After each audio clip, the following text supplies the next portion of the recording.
Park. I don't care where it is. They can play on the moon. Where he gives Ty Jerome the start. And why does he do that? Because he's rewarding the guy for playing so well.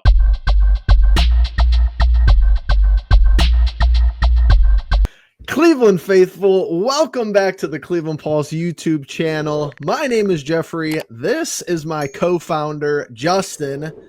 We're the Cleveland Pulse here. Crossover episode alert. We have not been able to do this for a while. We're going to talk Cavs. That's what we're here for. We're going to talk about how the city of Cleveland is now a basketball town. Okay. Throw away that garbage at First Energy Stadium, Huntington Bank Stadium, Brook Park. I don't care where it is. They can play on the moon. Don't care. Don't care. And we're going to talk about the juxtaposition, big words here, big words, between the Browns, the embarrassment that is the 2-8 Cleveland Browns and the 15-0 Cleveland Cavaliers. Justin had no idea I was about to go off like that, but welcome on in, brother. I had a suspicion when you came in and you were like, are you ready to go? And I'm like, we just hit them quick like this, bang, bang, bang, bang. No, I love it. And it's interesting because if you want to talk about the Browns and the Cavs and kind of like correspondence, I think 5 years ago when you hired Kevin Stefanski, the Browns were in a very good position, just where the Cavs are right now with Kenny Atkinson when they hired him, and now the Browns are in a very bad position. So it's kind of just interesting that unfortunately we can never have all three teams in Cleveland be really good at the same time as much as like we think it can be. Because I think a year, 3 years ago, JB, Terry, and Kevin all got together, and people were like, "This is the future of Cleveland sports coaching and just Cleveland sports in general and whatnot." And now 2 of the 3 of those coaches aren't here. Today, radio hosts are talking about getting the third one fired and promoting a guy that wants to go to Ohio State. So, like Jeff said, that's where the Browns are, and the Cavs are stunning, perfect on the season so far. So, honestly, just to recap the Cavaliers, and I know we don't have to for you guys. I know you guys are locked into every game. Every game's exciting. It's regular season basketball that's actually watchable. It's like, all right, these guys are must-see TV. It's going to be the same case tomorrow in Boston, obviously. Let's just paint the picture here. Last 3 games. Let's just do a quick little rundown here. Beat the Hornets last night. Donovan Mitchell on rest. Still a 14-point victory. The game before that, 144 points against the Chicago Bulls. I actually thoroughly enjoy the only thing I thoroughly enjoy about the in-season tournament is that the standings is based on point differential. Rarely in the NBA is there like 10 seconds left and like you have your starters in and they're like going for dunks and shooting up threes. I was at that game and you were probably so confused, dude. Well, it was so like my dad and I are looking at each other because like it's one of those things that has always been a knock for us is just like sportsmanship, and it's like we're like, what are they like? They're making like an effort to like go down and just chuck shots up and everything. And then it hit me that it was the point differential and everything. And so it's just wild to me. Like you said, Jeff, I mean, everyone's locked into these Cavs. They have great turnouts at these games and they're fun. But this team in general, I think the interesting part of the season is about to begin. But you talk about health being a major issue last year. Well, health's kind of an issue right now. We got quite a few guys going. Strus is still out. Isaac got hurt in the last game. Donovan obviously rested. Merrill's still out.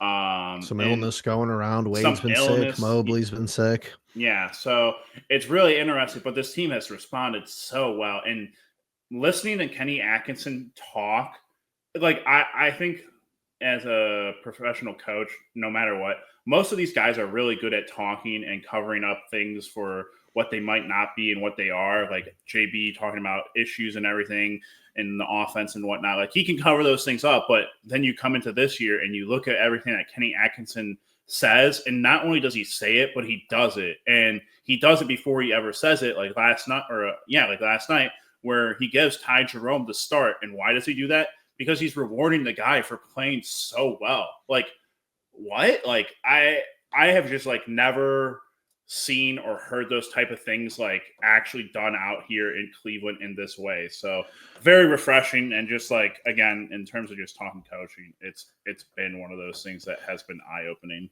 And honestly, the score differential too, like I don't, that could be chalked up to him saying something on the bench or in a greater moment of coaching, like good coaching. Like these guys were like right there on it. Like, hey, like, we need to get the score different. Yeah. Like that is not happening in prior years. It just isn't. It's little stuff like that. I'm glad you brought up Atkinson. I want to just share some stuff on the screen, kind of talk freely, flow around the situations here. I got a couple of things that I want to discuss here. Let's talk about this really quickly because it's kind of segueing off of what we're speaking about currently. People are going to say this is corny. From Chris Fedor earlier today, I think people who think this is corny are people that kind of like, oh, like this is a fun story from Chris, but like, what does it really mean at the end of the day? I think you're missing the mark here. Cavs are 15-0. They have the league's best offense and differential. Why is Coach Kenny angrily slamming sandals in the locker room and treating film sessions like they're coming off a loss? I have one word response to this, and it is good. Good. I like it. I love it. These guys, once again, 15-0, not taking anything away from the squad, not saying anything negative because there's zero negativity on the season so far in a summation game. Yes, there's been moments of games where, hey, is this game in jeopardy? Absolutely. But I have not felt like we were going to drop a basketball game once all year, and it's been amazing. At the end of the day, none of these guys have done anything. Donovan Mitchell, Eastern, Conference Finals, no. Darius Garland, one All-Star. Jared Allen, one All-Star. Evan Mobley, All-Star his rookie year. We know the accolades with Mitchell. The personal stuff is cool. The personal stuff is fine. And the triple-double hunting, I'm glad he apologized after that game because that's absolute jargon to me. I know he apologized. It was funny. It was a cool little thing. Try to get the triple-double. He should apologize because the team over the individual. None of these guys have won anything major in the NBA as far as a team accolade and a team sport. I'm loving this from Kenny Atkinson. Jeff, it's really funny that you talk about that and about just like a team that hasn't won anything. And crazy enough that this is a crossover episode because someone texted me. I had my uncle text me today who has been a lifelong Browns season ticket holder. And he asked me, how could a team that won 11 games last year go to a team that's only won 2 this year? And to me, I told him that it's a culmination of a lot of different things. There's a lot of different things you can go back and look at and say, this was wrong, that was wrong. This move was not as good as we thought, blah, blah, blah, blah, blah, blah, blah, whatever. But you go back to when this team when the Browns made the playoffs and won a playoff game the first time around. I think from that point on, there was a mentality, not with just individuals, but as a group that had them just in a category of their own where they felt like they were winners in a situation where they had won virtually nothing. They had not lucked their way into the playoffs that year, but certainly had help from the Steelers, in that playoff game. Absolutely. To win. And then, after that, what do they have? They have another playoff loss. They have 2 playoff losses after that. So, it was one of those things where they made some moves. They made some aggressive moves. And, that can be very correlated to the Cavs and how their, progression as a team moving forward goes, because you could stay, everyone's talking about it. Oh, they didn't make many moves this offseason. They only brought in a rookie. They only, brought in a new head coach. They really didn't move for anyone. And this team is now the best team in the NBA. And so, by all accounts, you would think, hey, stand pat, right? But you see a Dean Wade who starts the season off well, and now he goes, of course, typical Dean Wade, goes out with an injury, goes out with an illness, and now he's kind of in a slump again. And now we're trying to figure out, all right, is he going to figure it out? Is he not going to figure it out? All right, well, guess what? That's one of your very few backup bigs that you have for your 2 big men. So, again, it's one of those things where I love that Jeff is making this a crossover episode because the correlations can be found there. And I think that, where the Browns have been very aggressive, in their window and what they thought was their window. What will the Cavs do in what I think we all think now is their window? So honestly, it's just easy to kind of trick yourself in sports. And me and you have seen this time and time again. Like, you could just rest on your laurels so easily. And that's what this Browns team did this offseason. I'm not saying every guy, I'm not saying it's, 100% of the problem is, the entirety of the roster. But when you kind of have an impossible season and you're winning games here and there, and you don't have Nick Chubb, and Joe Flacco looks like he's like 25 years old again, like when he played for the Ravens in the Super Bowl, and everything's kind of going your way, you're getting all these good bounces and stuff, and then you come around and you have a lackluster offseason, you don't address anything, and then you have issues obviously stemming straight from the quarterback position moving forward through the rest of the team, potentially into the coaching staff, compared to the Cavs, where this team, and this was my biggest criticism preseason, and I'm so glad they have proven me wrong. I'm so glad that they have shut me up on this, because this was the roster where I thought if there was going to be an issue, I thought it was because there was a low incentivization to play hard basketball. 100% wrong. Never been more wrong in my life. But you had to follow my logic, at least for a minimum in the preseason. Donovan Mitchell extension. Evan Mobley gets a bag. Jared Allen gets extended. Garland got paid 2 seasons ago. There's some people playing for extended contracts in the league. The Karis LeVerts, free agent next year. Ty Jerome, people like that who obviously have to show up. Sam Merrill. But, a lot of these starters and a lot of the key pieces, Max Strus, just got big contracts. It's easy for NBA guys to show up, loaf, win some games, roll into the playoffs. That's all the people care about. It's almost a double-edged sword with the playoffs meaning everything, because you want to have a good regular season, obviously, but at the end of the day, all the weight and all the commentary goes into the postseason in the NBA, not only because a lot of teams make it and, you have the plan and you have you have a bunch of ways that you could get a playoff series and stuff like that. But it's just that results are so playoff based in the NBA because the regular season has taken that much of a back seat. Comparing that to the Browns, it's just like night and day, where you saw yesterday, Justin, that, these fools just have given up on this year in a game where they were just as good, if not better than the New Orleans Saint roster, with a lot of their key pieces missing too. No Chris Olave, no, some other pieces missing down as well. Jameis Winston has a good, we have the stat sheet is startling that we lose the game. Like, you throw for 400 yards, you don't, you have 2 turnovers and you lose by a bunch of points. I don't even know how it's possible. Yeah. It's unfortunate. And again, Trev making a lot of really interesting remarks that I correlate to the Browns and the Cavs. It's just, again, talk about extensions in the last 2 years and contracts coming out in the last 2 years. A lot of guys on the Browns ends, a lot of top name guys, Denzel Ward, Myles Garrett, Nick Chubb, Wyatt Teller, Joel Bitonio, guys restructuring, signing extensions, very much one of those signs of like, hey, what do we do now? Are we going to be complacent? Are we going to be competitive? And I think, Jeff, you put it out after the second or third game of the season, after a turnover that ended up being called back on a flag, I believe. The team went into the end zone and did a choreographed celebration, which has always been like their thing, where they love to just, they have these amazing drawn up celebrations. I think that's what they do more often than not at practice, is practice what celebrations they're going to do if they get an interception, if they get a turnover. But then you go to the flip side of the Cavs, where, again, you extend Donovan Mitchell, who, for all intents and purposes is now the second guy to ever probably be called the franchise guy on a team that's not with LeBron. Kyrie Irving, the second guy or the first guy, and that's a lot to live up to. And so he could have very well, rested on his laurels. Evan Mobley, Darius Garland 2 years ago getting his extension. A lot of guys who had poor seasons last year or didn't have nearly as good seasons last year, all buying into what Kenny Atkinson has laid out in front of them.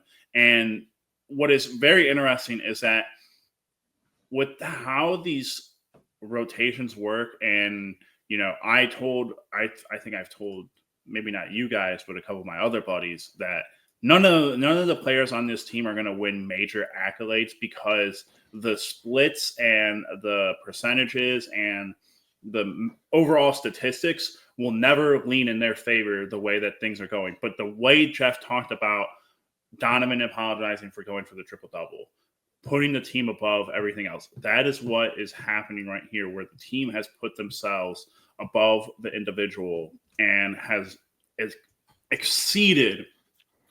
Even if Ty Jerome was here last year, I still don't think he gives us the push that he has given this team this year. And I just don't think that you unlock a lot of the things that have happened this year with this team. Evan Mobley being more aggressive, Darius Garland feeling more comfortable, especially in the clutch, which has been something that has been I drastically such a joy to watch, from last year.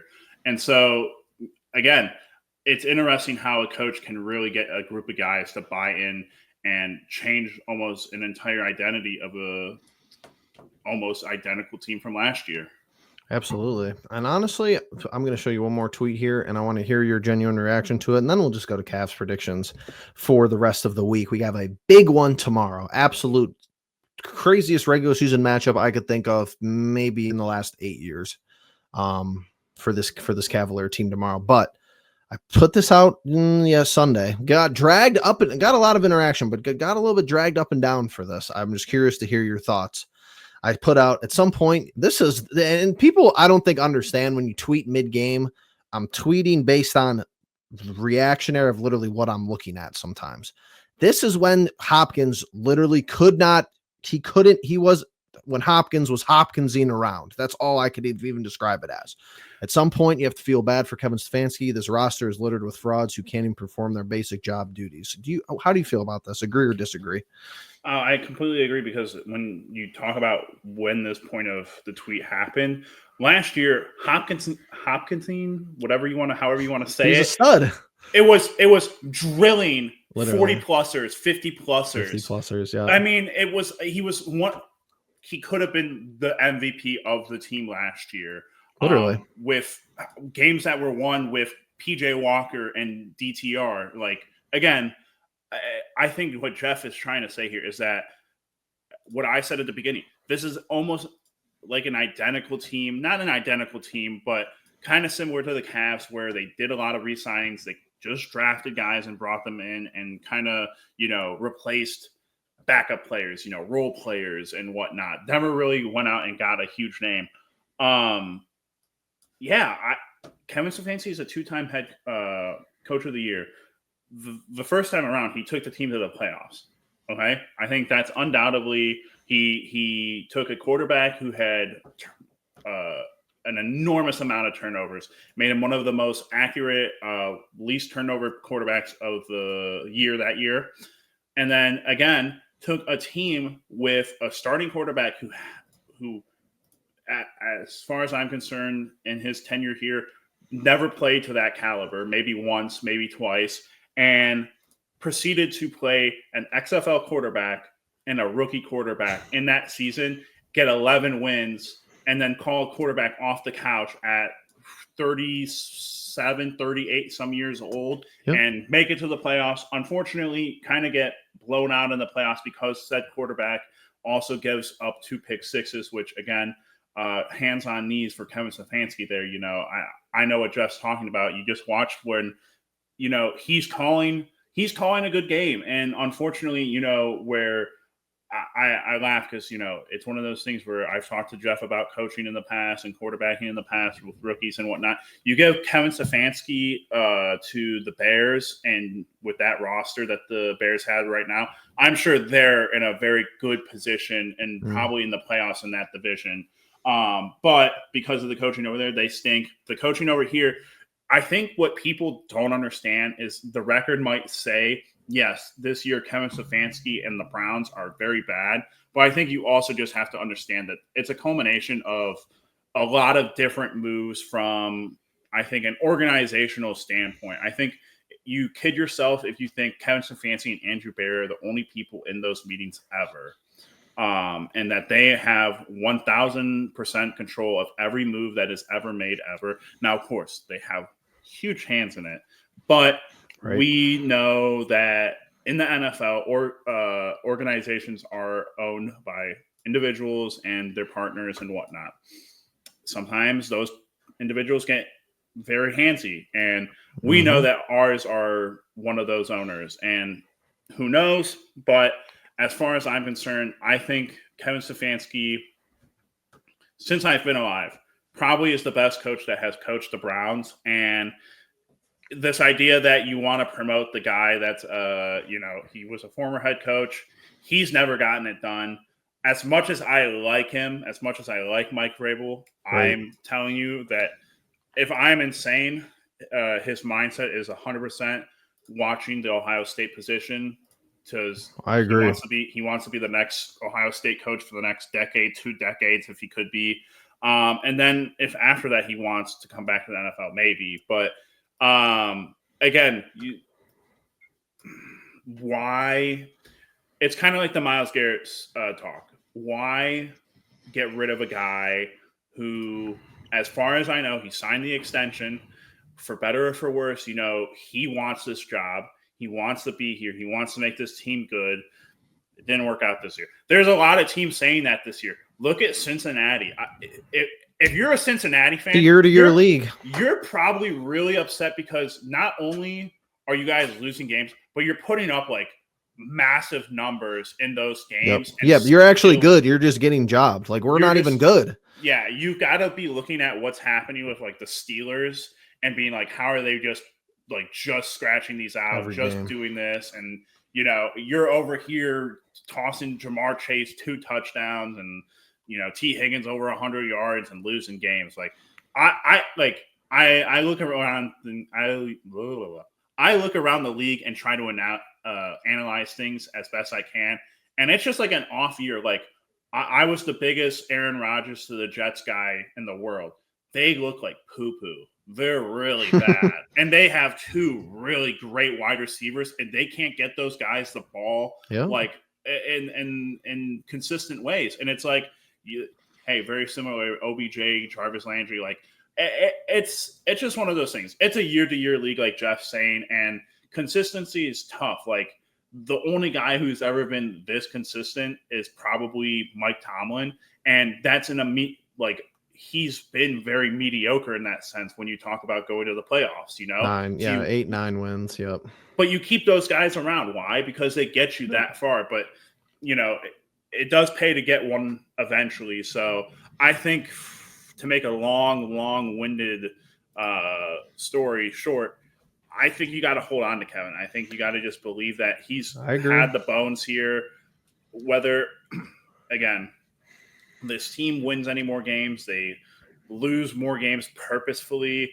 I think Kevin Stefanski needs to be brought back at least next year, and for the whole season. My measuring stick for Stefanski, and I'm going to just admit up front that it's kind of a stupid argument and a stupid way to look at it, but I think it's relevant, is that I'm keeping Kevin Stefanski because I believe in my mind, if he was fired, I believe every other team in the division would be calling him and asking him to be their offensive coordinator. Cincinnati would probably fire Taylor. And the Steelers would get rid of Arthur Smith so fast to hire him. And I get it. And I know they have a good record. I know they're first in the division. I still think they would. I still think they would think Stefanski's body of work is better even just as a coordinator. He doesn't have to be the head coach. Obviously let Tomlin be the head coach. I still think they make that move, even though they're so good. It'd be tough for the court. I'm just thinking he would have a job before he left the facility in Berea.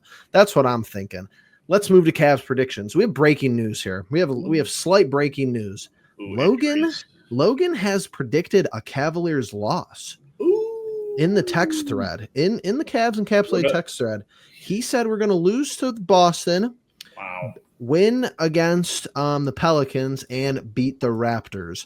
So I'm gonna. He's a liar, Jeff. He told us he wasn't gonna go. I know. I'm not though. I'm going Cavs. I got Cavs all 3, and I think I think the Pelicans game is a more dangerous loss, is a more potential for a loss than the Boston game. I think we're going to play Boston really well. That's going to be a tough game on the road. That's a back-to-back. I think you're going to see DG get a rest day that day. You're going to see people get some rest that day. I think the Pelicans game, if we were going to drop any of these, is going to be that one. I know that sounds crazy with Boston coming up tomorrow. They surely don't want to like give the 73-9 Warriors like a bad rep or somehow like have them not be on the top of history. And like my thing is, if you beat Boston again, Ty Jerome said it pretty well last night, where he's like, our plan wasn't to be 15-0, 16-0, and all this, but it was to improve every game. And that's my biggest thing. If you're improving every game and you beat the Boston Celtics, realistically, the Pelicans, I'm pretty sure, are without Zion Williams right now. Mm-hmm. You know, and that's a team. Didn't we already play them and beat them once? Yeah, we already beat them once. So, in New Orleans, too. So, but back-to-back, you know, Cavs in the past have not been historically good about that. Man, I really just want to go with you, Cavs, Jeff. I'm going to go with you, Cavs. You got to. I've got to. I mean, the Celtics team's vulnerable. They've lost. I said I'm not picking us to lose until we lose. I can't do it. I have too much respect for what this unit has done so far. And I mean, if the rest day was, and it's got to be for the Celtics, but I mean, it has to be. If it works out and Donovan has a game against these guys, and I think, you know, again, you listen to the post game stuff and you talk and you listen to these guys, like you talk about Jeff and him talking about the Cup game and them knowing that they had to go score. You know, DG knew that game was Tuesday. That Celtics game was Tuesday. You know, He's ready.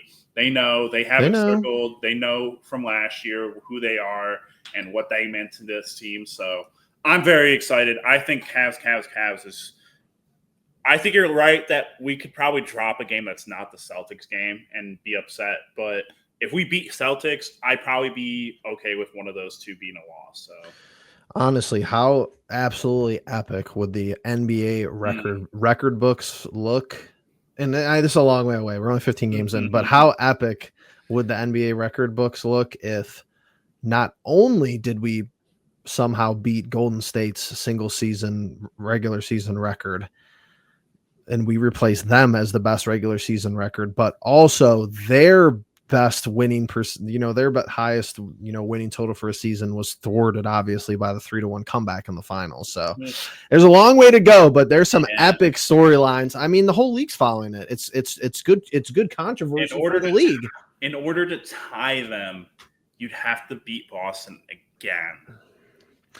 I don't know, man. Every time I'm watching us play, I'm just like, I just hate. So we could score so fast. We're so lethal. Like lethal is the word that I'm using for us. Like we could put up 9 points in like 30 seconds. It seems like, and I'm like, all right, we're back in this game. You legitimately have to have like a 15 to 20 point lead against us going into the fourth quarter at a minimum at this current moment. And just hope that we're bricking because it hasn't happened. But really, like not to an extent that it's felt like, is this finally it? Like we were scared once, maybe twice. Yeah. But like. It's never been one of those like, oh, this team's kind of dominating us, and that's, I think in the first half, I think is probably what would be the most telling thing is if a team has us in the first half and has managed us to like a double-digit lead, that would be pretty telling to me because it just hasn't happened yet this year. So we're a pretty great starting team. Obviously, we kind of get lackadaisical if we get into huge leads, but I think that comes with the territory. Other teams just start chucking up shots, and eventually they go in. So, but this team is, I mean, like you said, and the way Kenny rotates them, it's like, oh, your starters aren't playing well. Well, guess what? I'm going to put in a whole group of bench players who just work.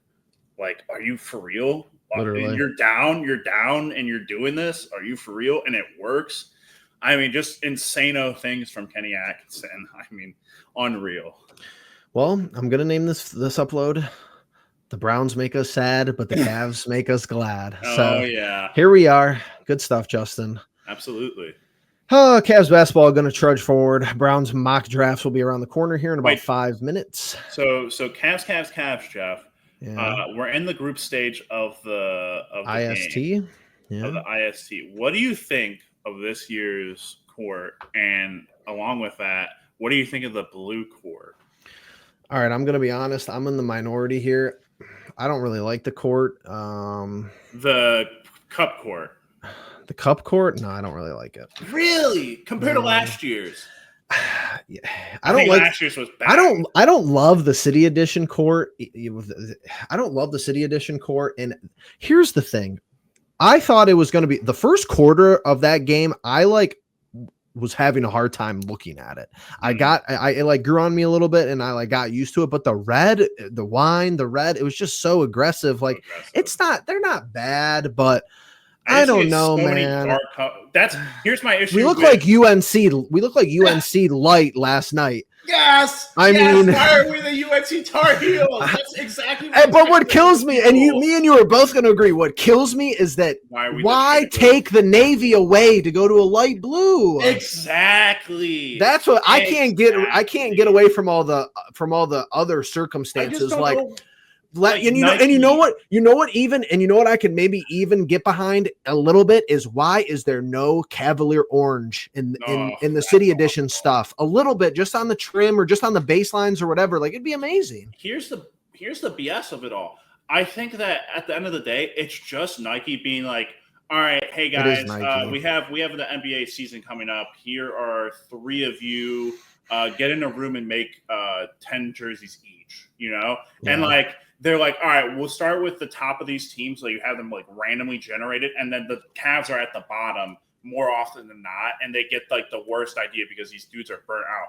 I don't know how you come up with light blue. And I think they dedicate it to the teams though. I think our graphics people do all the city edition. Now the in season, I don't know. It doesn't make sense though. Like again, where have we, and I think like, the light blue comes from some of like the trimming of other jerseys, like maybe we've had light blue in some of these other like city edition jerseys. No, maybe like this, but this was supposed to be the Metro Parks for some reason. This was because this is the Museum of Art. I get it, and you want to know another thing too, Justin, that really I'm not a huge fan of about the city edition, and I just don't know why. It boggles the mind. The last name, why is it underneath the numbers? I really don't like that. Oh yeah, when they've done that in the past, I've never really liked it. Okay, so in the past, I really don't like it. We've had these kind of like lightish blue jerseys, but I swear to you, they're in the minority. Like they were at the light blue was an accent color on black uniforms in like the 90s. That's what I'm saying though. Yes.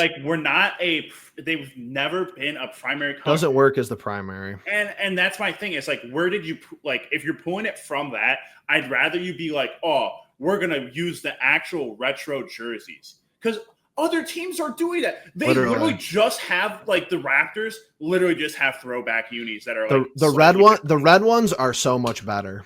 Yeah, I have one of those red ones. Even with the name underneath, they need to get away from that though. I hate the like offsetting of like the numbering on none of these jerseys. Yeah, just do a throwback. Good. Just do an orange throwback or do a navy throwback. And you want to know why though? You want to know the dirty and we're kind of divulging into like little conspiratorial, and I get it and I understand, but think about it. Think about this front office and this organization, and honestly, I think this is kind of smart. Like strategically, if you're them, the little secret is, and this is not confirmed, I'm just throwing this out there as a little thought, but the little secret is they don't want to reference any era where LeBron was here. They just don't. And that's fine. But don't beat around the bush with it. Like they don't want, why do you think Altman comes out and says, get rid of Navy? You know how many fast break, jelly dunks, reverse dunks I saw LeBron do in Navy jerseys back from the 2000s though. They're the best.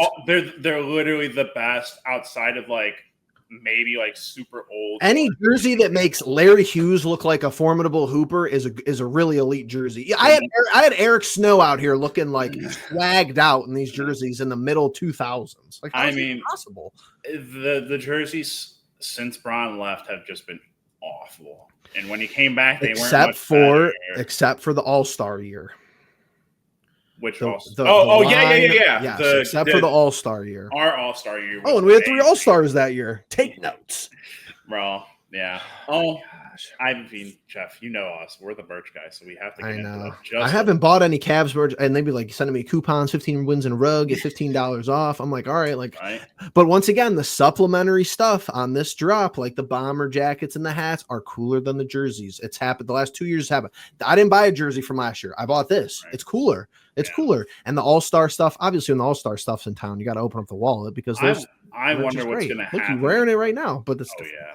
Yeah. I wonder come All-Star break who's going to be nominated, because you're kind of in Warrior territory where your team's so good.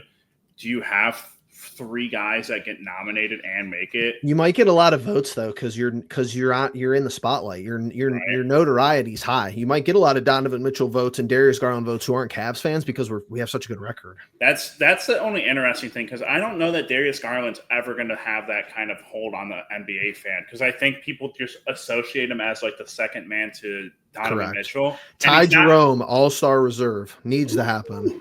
I don't think that's going to happen. But should he's that good. I hope Evan gets a good look at being a big this time around. This is in the front court category for the East, he's got to be considered at least. I mean, here's what's going to happen. I don't know how you.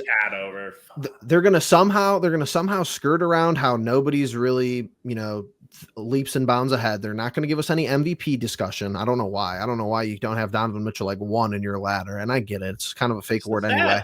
It's a stats. It's Mobley will be like second in defense player of the year. He'll lose to Wemby. Yeah. We'll have LeVert or Jerome could win most improved player. I will not going to discredit that. LeVert will be like second or third in 6 man of the year voting. We'll have a bunch of guys close. There a comeback of the player though? Wouldn't he comeback player? I don't know if NBA does comeback player. Really? I don't think they do. I think that's an NFL thing. Could be I'll wrong. look it up. I'll look it up while you keep going. Could be wrong. But no, that's really all I had. I was going to sign us off here. Well, I know one award that is probably a shoo-in as of right now, Coach of the Year. Oh, yeah, definitely going to win Coach of the Year. Unless they literally fly off the railroad tracks and lose. I mean, what other team would it be realistically right now? It can't be the Celtics. You're not going to give the champions coach. Who's coaching over in Phoenix? Budenholzer? Maybe that's your only competition. But you look at that team and you're like, yeah, they have 3 guys. Kerr. They always make an argument for Kerr. Somebody. Right. Well, they just want to slobber. I don't know. JB, if he gets Detroit in the playoffs, I don't know. How hilarious would that be? That'd be some like NBA stuff. That'd be the Kevin Stefanski. What's that guy's name from Houston from last year? Where they're like, "Are you like?" There would be so much controversy, and it'd be like, "Oh, it doesn't really matter that much." Like, they're both really good. So absolutely. Good stuff, Jeff. Good stuff. All right, I love the all right, Justin. Great episode. Cavs, cool. Browns, don't want to talk about them, but we'll move forward, and we'll move forward with you guys. So, Guardians, New Jerseys. Guards. Might be giving one away. Might be giving a Guards or a Cavs jersey away. I don't know yet. I'm thinking about it. Baby. We're thinking about something. Be on the lookout. Be on the lookout for some baseball content. That's all I have to say. That's all I'm going to say. If you're here, you get a little sneak peek of what might be coming down the pipeline. But if you are still here, hit that like button. Make sure you subscribe. Comment down below. Send it to your aunt who lives on the west side. Send it to your uncle who lives on the east side. Tell them these guys talk Cleveland sports. They're cool. It's a chill time. You just throw us on, do other stuff, do chores, vacuum. Just listen to us in the background. And we'll go from there. But with that being said, appreciate you being the pulse of it all. Peace.